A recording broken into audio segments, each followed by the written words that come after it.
Bismillahirrahmanirrahim. Assalamualaikum warahmatullahi wabarakatuh. Waalaikumsalam warahmatullahi wabarakatuh. Oke, bagaimana kabarnya anak-anakku semuanya? Alhamdulillah, luar biasa, Allahu Akbar. Alhamdulillahirabbil alamin. Kita patut bersyukur kepada Allah ya, karena di pagi hari ini kita semuanya masih diberikan kesehatan, diberikan kesempatan, diberikan semuanya oleh Allah Subhanahu wa taala, sehingga di pagi hari ini kita bisa bertemu kembali. Dan mudah-mudahan pertemuannya juga dalam keadaan sehat walafiat. Amin amin ya rabbal alamin. Nah, anak-anakku semuanya, sebelum kita memulai pembelajaran di hari ini, Ustadz minta ketua kelas untuk memimpin doa. Kemudian setelah berdoa menyanyikan lagu Indonesia Raya dan dilanjutkan dengan sama-sama membaca Asmaul Husna. Maka untuk ketua kelasnya bisa ke depan untuk memimpinnya.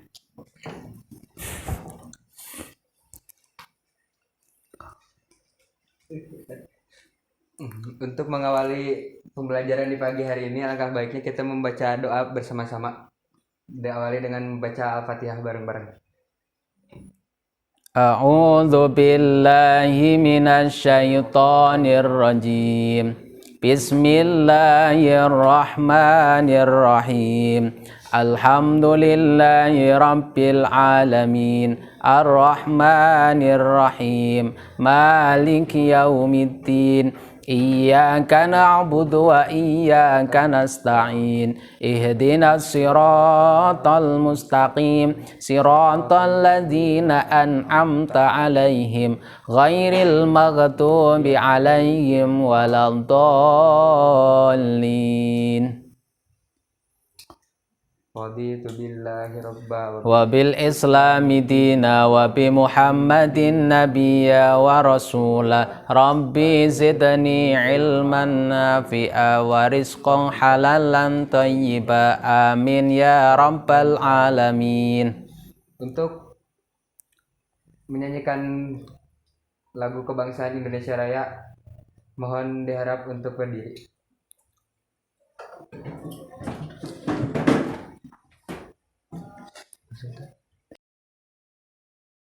Hiduplah Indonesia Raya. Dua. Indonesia tanah airku, tanah tumpah darahku. Di sanalah aku berdiri. Silahkan duduk kembali. Untuk selanjutnya kita membaca Asmaul Husna bersama-sama. Bismillahirrahmanirrahim. Nas'aluka ya man huwallahu alladzi la ilaha illa huwa rahmanur rahim al-malikul qudus. Oke, terima kasih kepada ketua kelas yang sudah memimpin doa dan menyanyikan lagu Indonesia Raya dan juga tadi membaca Asmaul Husna. Mudah-mudahan dengan kita dibuka dengan berdoa, kemudian menyanyikan lagu Indonesia Raya, dan kemudian diakhiri dengan membaca Asmaul Husna, kita semuanya mendapatkan keberkahan di hari ini, terutama dalam pembelajaran PA ini. Silakan untuk ketua kelas bisa kembali ke tempat. Oke, anak-anakku semuanya yang Ustadz muliakan, sebelum kita melaksanakan pembelajaran di hari ini, Ustadz akan mengabsen kehadiran. Jadi yang namanya dipanggil silakan untuk mengangkat tangan dengan suara lantang dan lebih semangat. Estia.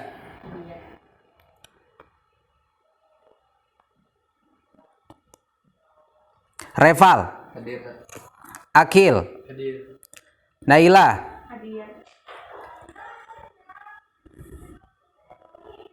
Ada yang nggak masuk? Oke, ada ya yang nggak masuk, yang sedang sakit. Ya, kita doakan mudah-mudahan teman kita yang sedang sakit, ya, mudah-mudahan segera disembuhkan oleh Allah Subhanahu wa taala. Oke, anak-anakku semuanya yang dirahmati Allah, Untuk pertemuan di hari ini, di pagi hari ini, kita akan melanjutkan materi yang sudah kita pelajari di pekan-pekan kemarin. Terutama kita masih mempelajari tentang bab akidah, yang mana di hari ini kita akan mempelajari tentang rukun iman yang keenam. Ada yang tahu rukun iman yang keenam apa? Ada yang tahu rukun iman yang keenam itu apa? Yang bisa silakan acungkan jari. Oh, Reval, apa rukun iman yang keenam apa, Reval? Kodo dan kodar. Kodo dan kodar. Oke, pada hari ini kita akan mempelajari satu materi, yang mana materi ini termasuk daripada rukun iman yang keenam, yaitu kodo dan kodar. Tujuan untuk mempelajari materi ini itu apa? Yang pertama, jelas. Yang pertama adalah ketika kita sudah mempelajari materi ini, harapannya pertama kita bisa meyakini iman kepada kodo dan kodar. Kemudian yang kedua, berperilaku optimis, berikhtiar, bertawakal sesuai dengan iman kepada kodo dan kodar. Kemudian yang ketiga, menganalisis dan mengevaluasi makna iman kepada kodo dan kodar. Kemudian yang ketiga, menyajikan kaitan makna antara optimis, berikhtiar, bertawakal sesuai dengan iman kepada kodo dan kodar. Oke, anak-anakku semuanya, pertanyaan yang pertama, apa itu yang dinamakan kodo dan apa itu yang dinamakan kodar? Ada yang tahu? Ada yang sudah membaca bukunya tadi malam di rumah? Oke, ada. Ya. Ustadz ucapkan terima kasih yang sudah membaca bukunya tadi malam, ya, karena membaca itu adalah salah satu hal yang akan membuat pemahaman kita bertambah. Oke, kita akan membahas apa itu kodo dan apa itu kodar. Yang pertama, apa sih yang dinamakan kodo? Ya. Kodo itu secara bahasa artinya menentukan atau memutuskan. Ya. Menentukan atau memutuskan. Kemudian segala ketentuan Allah sejak zaman azali. Artinya kodo itu adalah keputusan-keputusan Allah, keputusan-keputusan yang dibuat oleh Allah untuk seluruh manusia. Kapan? Yaitu ketika zaman azali. Kapan itu zaman azali? Zaman azali itu zaman di mana manusia belum ada di dunia ini. Artinya masih dalam alam ruh. Karena manusia itu sebelum menjadi manusia di dunia ini, Allah menjadikan kita itu bertempat di satu tempat, yang tempat itu dihuni oleh para ruh-ruh manusia yang zaman itu dinamakan zaman azali. Jadi dalam konteks kodo ini, Allah memutuskan semuanya yang akan terjadi di dunia ini, mulai dari awal sampai akhir. Mulai dari kehidupan awal sampai nanti akhirnya dia masuk neraka ataupun surga, Allah sudah menentukan kepastiannya, yaitu di kodonya. Nah, kemudian yang kedua, apa sih itu kodar? Kodar itu adalah memberi kadar atau aturan atau ketetapan. Ketetapan Allah terhadap seluruh makhluknya tentang segala sesuatu. Nah, jadi kaitannya antara kodo dengan kodar. Kodo itu Allah menentukan nasib seluruh manusia itu dulu ketika zaman azali. Kemudian kodarnya ini dituangkan sekarang di dalam kehidupan kita. Di dalam kehidupan kita di dunia ini yang terjadi sekarang itu adalah kodarnya Allah, atau istilah lain kodar itu adalah takdir. Jadi ketetapannya, garisnya sudah Allah tuliskan dari zaman dulu. Sebelum manusia lahir, manusia masih di zaman azali, ya, seluruh manusia ketentuan-ketentuannya sudah ditulis di Lauhul Mahfuz di zaman azali. Nah, baru kemudian setelah manusia itu lahir, maka takdir itulah yang kemudian dituangkan di dalam kehidupan kita. Apa yang terjadi sekarang terjadi seperti apapun, itu adalah takdir dari Allah Subhanahu wa Ta'ala. Jadi beda nggak antara qada dengan qadar? Beda.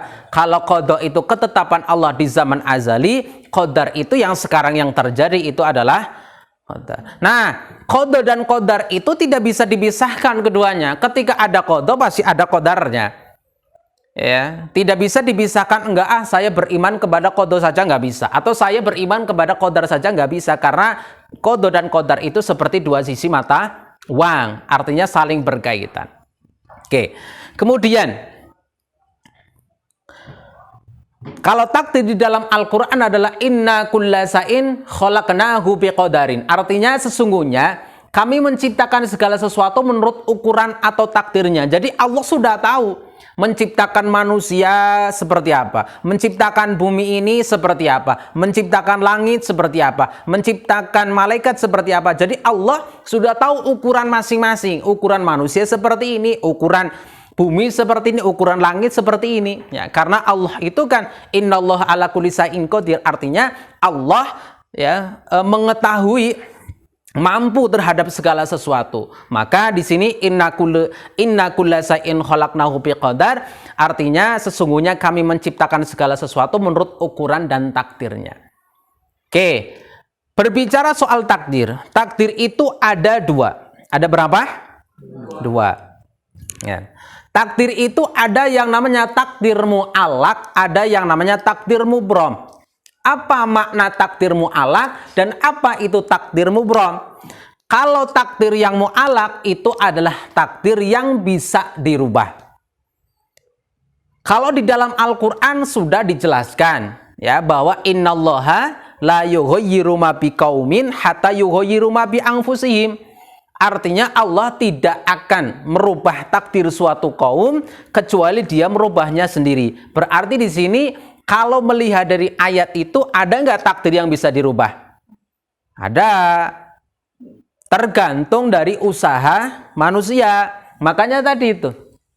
Mu'allaq itu adalah seperti kelulusan. Bisa nggak kamu tidak lulus? Bisa nggak? Bisa. Bisa nggak kamu lulus? Bisa. Bisa nggak kamu sukses? Bisa. Bisa nggak kamu tidak sukses? Berarti tergantung siapa? Tergantung kita.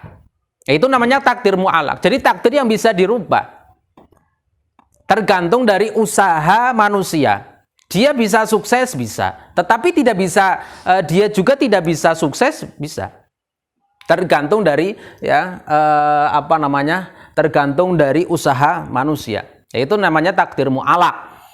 Kemudian seperti kesuksesan, kelulusan, bisa. Kita itu pengen tidak lulus, bisa.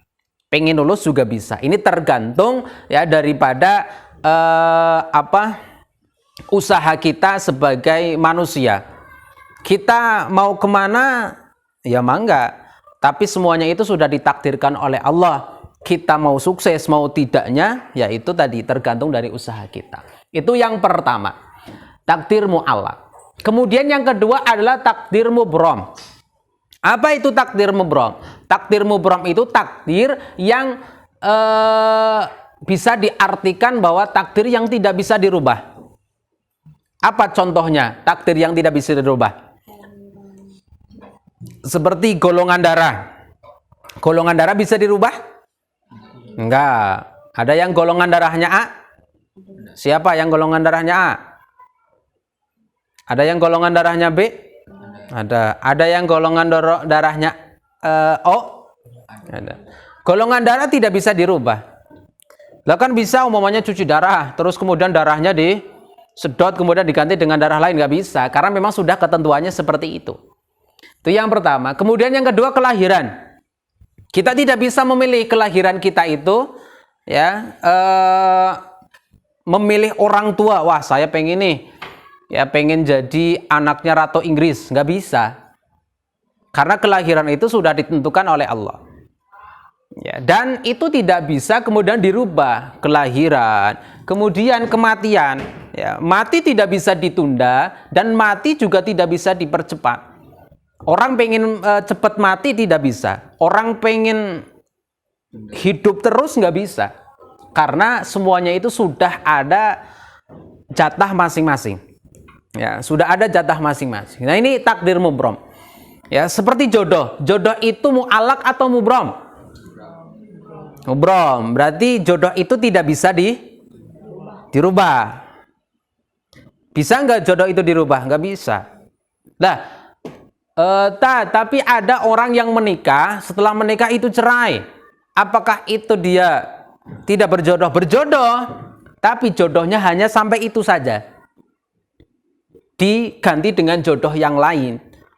Ya, karena yang namanya jodoh itu tidak bisa dirubah dan tidak bisa merubah. Tapi ketika kita meminta untuk mendapatkan jodoh yang baik, boleh enggak? Boleh, karena kita boleh meminta ya kepada Allah apapun. Salah satunya tadi kita minta diberikan jodoh yang meskipun jodoh itu sudah ditentukan. Makanya ketika manusia itu di 4 bulan di kandungan ibundanya, kan dalam hadis ya 4 bulan di kandungan itu ruh ditiupkan ke janin itu. Nah, ketika ruh ditiupkan di situ, maka Allah memberikan ada 4 hal: kematiannya, hidupnya, rizkinya, matinya. Jadi matinya bagaimana, kemudian rizkinya bagaimana, kehidupannya bagaimana. Itu sudah ditentukan kadarnya masing-masing di 4 bulan itu. Nah, yang diberikan oleh Allah itu takdir mubromnya tadi. Kepastian-kepastian yang terjadi seperti mati. Matinya kapan? Itu sudah tidak bisa dirubah lagi. Tapi kalau orang sakit bisa dirubah enggak? Orang sakit itu mu'alak atau mubrom? Mu'alak, karena bisa jadi sembuh, bisa jadi tidak. Ya, tapi kalau mati nggak bisa. Ada nggak orang yang sudah mati kemudian bisa dihidupkan kembali? Nggak bisa, ya. Nah ini takdir mubrom. Jadi takdir itu ada berapa? Ada 2, ada yang mu'alak dan ada yang mubrom. Lah, kemudian ini bisa dipahami? Oke. Kemudian yang selanjutnya, mensikapi takdir itu harus dengan bagaimana? Nah, mensikapi takdir itu ada 3 sesuai dengan tadi tujuan pembelajarannya, yaitu harus ikhtiar, ya tawakal. Nah, untuk mensikapi takdir Allah, yang pertama itu harus kita berikhtiar. Ikhtiar itu apa? Ikhtiar itu apa? Berusaha. Ya, kita harus berusaha. Meskipun Allah sudah menentukan takdir kamu seperti ini, tapi kan tadi dalam Al-Qur'an innallaha la yughayyiru ma biqaumin hatta yughayyiru ma bi anfusihim. Artinya Allah tidak merubah takdir suatu kaum kecuali dia merubahnya sendiri. Artinya ada kesempatan kita untuk merubah takdir kita, takdir yang kurang baik. Dengan apa? Yaitu dengan ikhtiar. Ikhtiar itu apa? Ya, berusaha. Ikhtiar itu adalah berusaha. Kalau kita berusaha dengan semaksimal mungkin, ikhtiar dengan semaksimal mungkin, ya, maka kita punya kesempatan untuk merubah takdir-takdir Allah yang diberikan kepada kita, takdir yang kemungkinan kurang baik itu. Nah, tapi jangan lupa, bukan hanya ikhtiar saja, bukan hanya usaha saja, tapi kita perlu program yang kedua, yaitu setelah berikhtiar kita harus banyak berdoa. Doa penting nggak? Penting. Kenapa penting? Ya, karena kan di dalam Al-Quran jelas sudah disebutkan bahwa ud'uni astajib lakum. Jadi berdoalah kamu kepadaku, pasti Allah akan mengabulkannya. Maka bukan hanya ikhtiar saja, ikhtiar penting, tapi doa juga penting. Jangan sampai kita ikhtiar saja, tetapi doa ditinggalkan. Kita berusaha terus, tetapi ikhtiar ya tidak. Kita ikhtiar berusaha saja, tapi doa tidak diungkapkan, tidak disampaikan kepada Allah. Ini bahaya. Berarti ikhtiar dengan doa harus sama. Nah, ketiga, setelah kita berikhtiar, berdoa, kemudian yang terakhir adalah bertawakal. Bertawakal, tawakal itu apa? Memasrahkan diri kepada Allah dengan sepenuh hati. Ya. Jadi bertawakal itu adalah pasrah kepada Allah dengan sepenuh hati, dengan segala-galanya, dengan ya pokoknya semuanya. Zahir dan batin.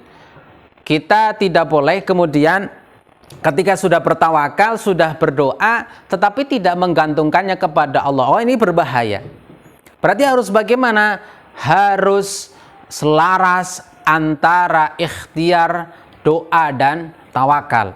Ketika orang sudah berikhtiar, ketika orang itu sudah mengusahakan, seorang itu sudah berbuat sesuatu, maka harus dibarengi dengan berdoa. Setelah sudah kita berdoa kepada Allah, maka yang terakhir adalah bertawakal kepada Allah Subhanahu wa taala. Nah, ini yang penting.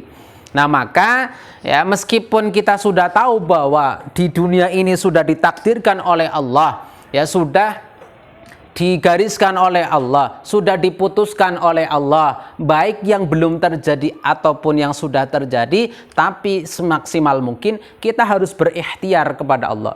Berikhtiar tentang apa saja, ya berikhtiar tentang keinginan-keinginan kita. Tetapi sekali lagi, ya ikhtiar tidak akan ada gunanya kalau tidak dibarengi dengan berdoa. Kemudian ikhtiar dan doa itu tidak ada gunanya kalau tidak kita bertawakal kepada Allah Subhanahu wa taala. Oke, bisa dipahami?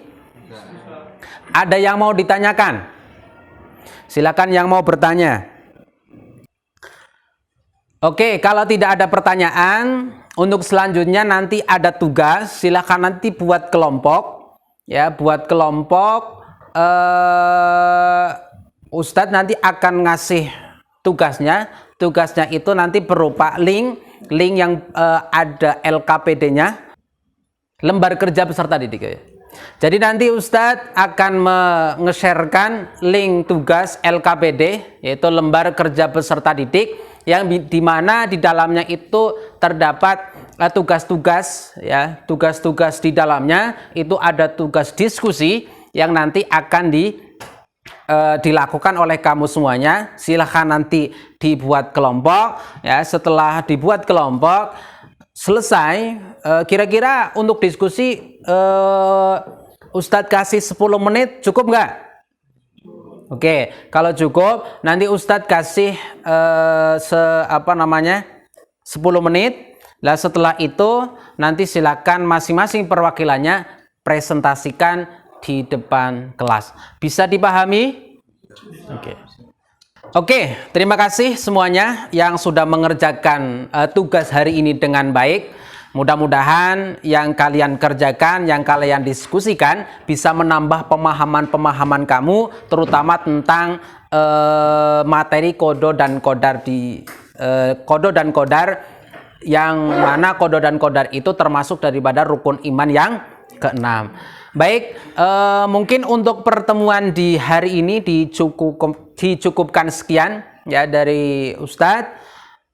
Mohon maaf atas segala kekurangan dan marilah kita tutup pertemuan di hari ini dengan sama-sama membaca hamdalah, istighfar dan doa kafaratul majlis.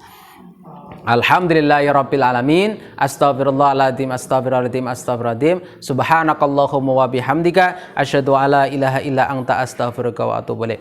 Sekian semuanya, assalamualaikum warahmatullahi wabarakatuh.